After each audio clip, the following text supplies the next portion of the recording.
आइए हम जानते हैं ऐसी एक महान कलाकार के बारे में जो बहुत छोटी उम्र में बनी संगीत के क्षेत्र की कलाकार। शास्त्रीय संगीत और गायन की कला से सबका दिल जीत लेने वाली मैथिली ठाकुर छोटी उम्र से ही मैथिली भाषी गीतों व हिंदी शास्त्रीय संगीत में अपनी एक अलग पहचान बनाई है। देश की प्रमुख शास्त्रीय गायिकाओं में से एक है मैथिली को आकाशवाणी ने उनके साथ एक विशेष समझौता किया है, जिसके तहत मैथिली ठाकुर द्वारा गाए गए शास्त्रीय संगीत को 99 वर्षों तक आकाशवाणी पर प्रसारण किया जाएगा। यह एक ऐसा कीर्तिमान है कि आकाशवाणी ने इतनी कम उम्र में किसी और गायक के साथ ऐसा अनुबंध पहले कभी नहीं किया है।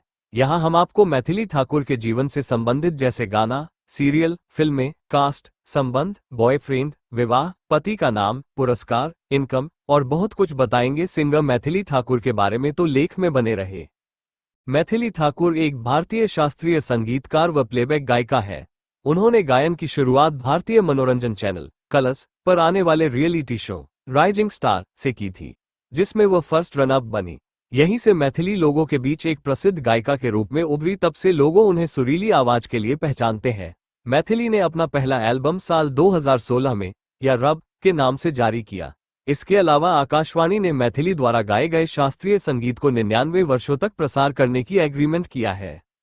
मैथिली ठाकुर का जन्म 25 जुलाई 2000 को बिहार के एक छोटे गांव बेनीपट्टी, मधुबनी में हुआ है। मैथिली जन्म से ही संगीत के माहौल पली बड़ी है। उनके पिता संगीत वादक, नाटककार और म्यूजिक टीचर है और उनकी मां एक गृहिणी है जो मैथिली को संगीत व गायन प्रतियोगिता के लिए प्रोत्साहन है व वीडियो शूट करने में भी मदद करती है और उसके खान पान व सेहत का खास ख्याल रखती थी।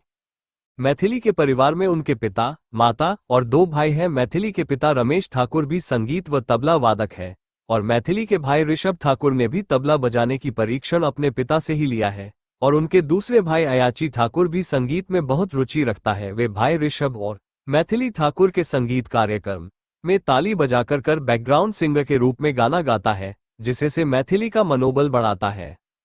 मैथिली का बचपन गांव बेनीपट्टी में बीता है, जहां वे अपने पूरे परिवार के साथ रहती थी। इनके दादाजी भी एक प्रसिद्ध संगीतकार थे। उन्हें संगीत का ज्ञान अपने परिवार से विरासत में मिला है।